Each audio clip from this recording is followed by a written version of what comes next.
Welcome back to Cheddar, everyone. Well, universal basic income. It's an idea that's been floated around for some time now. 2020 Democratic presidential candidate Andrew Yang, he made it one of his key issues as well. Some mayors across America have even formed a coalition looking at the viability of such a program for their residents. Joining me now is Jonathan Bydlak, who's the director of Fiscal and Budget Policy Project at R Street Institute, and Bob Burnett, Patriotic, Millionaire's author and executive co-founder of Cisco Systems. Great to have you both here with us today. Let's start with you, Bob. You've been very vocal about why universal basic income is a good move to make. Explain the reasoning, the perspective behind that as well.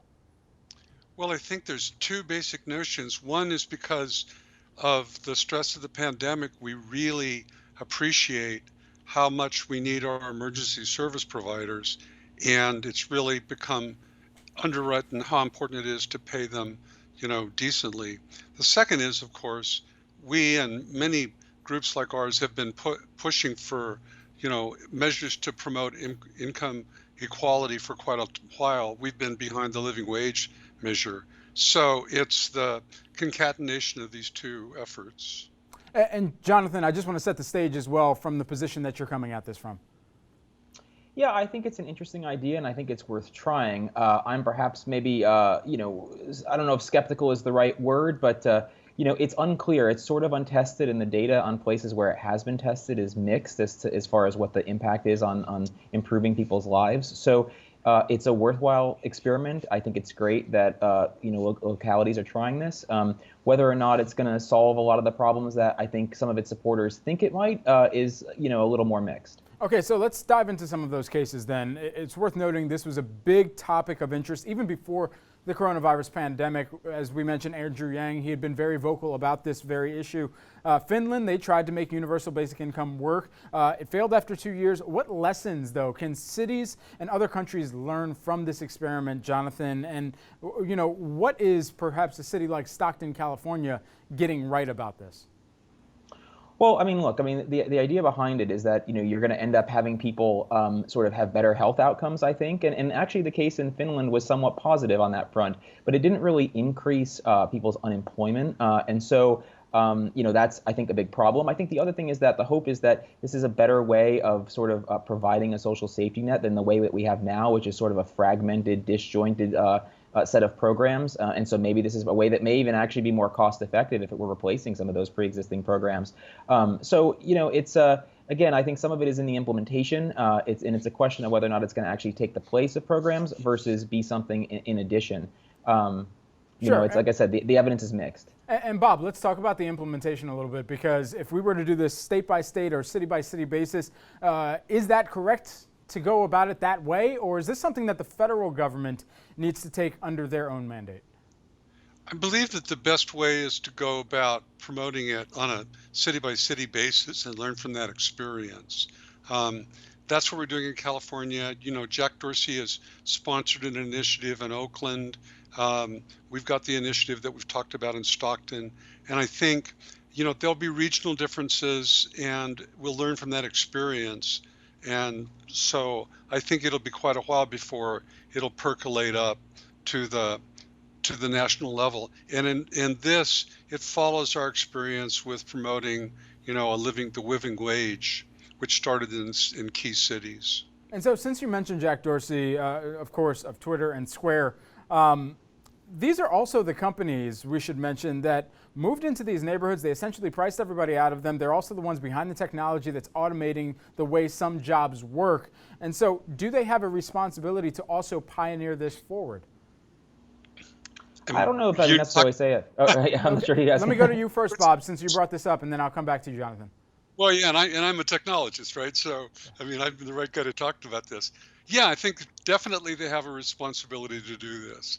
And again, when you move into a city like Oakland, where, Twitter has moved in, where other groups have moved in, where there was historically at the last 20 years, there were problems in the inner city, and now that's been raised. The new technology companies moving into Oakland have really helped it, but they've also created things like housing issues and so forth. So they do have a responsibility. And once again, we're we're reminded in the pandemic of the need for emergency service providers writ large, Mm. not people who deliver food and clean the streets, as well as nurses and police and fire workers. So we need to make sure that all these people get a living wage because the technology companies understand that we depend upon all of them. And Jonathan, I wanted to give you a chance to answer that same question around the role of technology, what they should play in crafting a solution here. But then I also want to add on this frame of mind that many people may think about right now in the dispersal of funds amid the pandemic, where we've had over 40 million people file for jobless claims over the course of that, and more than 40 million people right now who are, some of them, still very much relying on government assistance. And some people would say that, hey, isn't this just a form of a micro universal basic income for the people who have lost their jobs? I want to get your thoughts on that.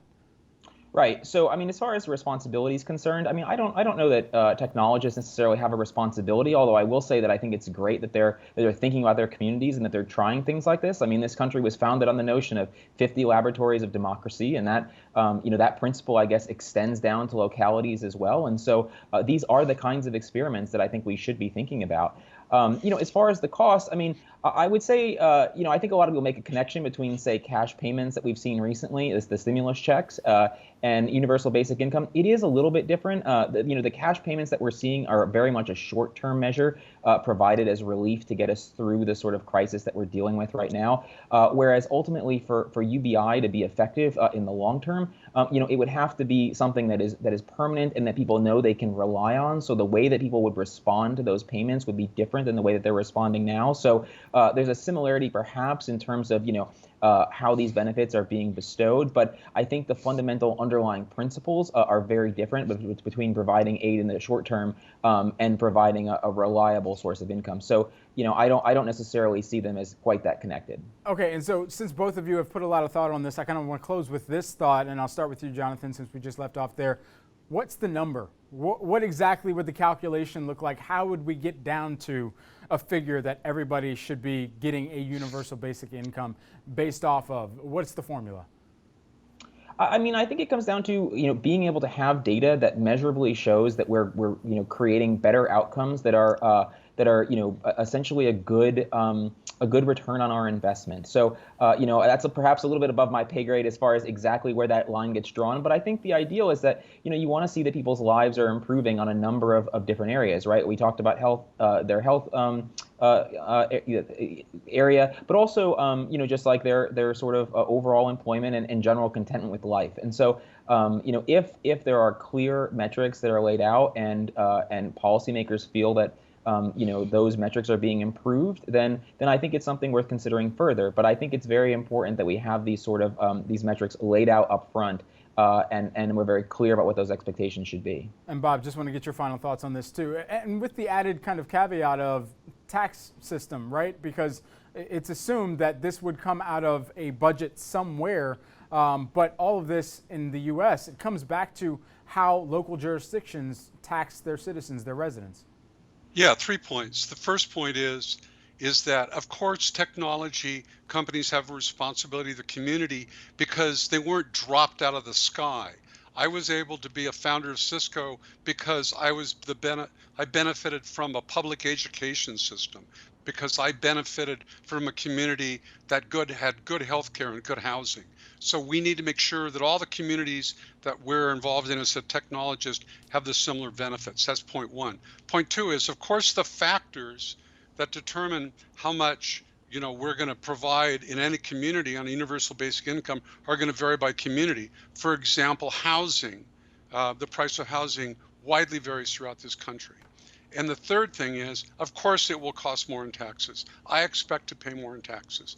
I expect that I'll pay more in income tax, and then I'll pay a wealth tax. I'm prepared to do this, as are the members of Patriotic Millionaires, because we feel a responsibility to the community. Again, the community helped make us successful today, and we have a responsibility to protect that community. Jonathan Bydlak, Director of Fiscal Policy and Budget Policy Project at R Street Institute, and Patriotic Millionaires Bob Burnett, and Executive Co-founder of Cisco Systems as well. Thank you so much both for joining us here today. A big topic that we were able to just break down there and we'll continue to cover.